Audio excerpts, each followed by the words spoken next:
Hello, friends. Today's word is research methodology. Research methodology. It is a way of explaining how a researcher intends to carry out their research. It's a logical, systematic plan to resolve a research problem.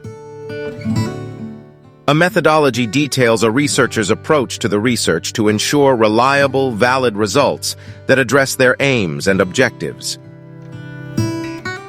It encompasses what data they're going to collect and where from, as well as how it's being collected and analyzed. Specifically, how the researcher went about deciding 1. What type of data to collect, for example, qualitative or quantitative data. 2. Who to collect it from, that is, the sampling strategy. 3. How to collect it, that is, the data collection method. 4. How to analyze it, that is, the data analysis methods. Please like, share, and subscribe to the channel. Thanks for watching and keep learning.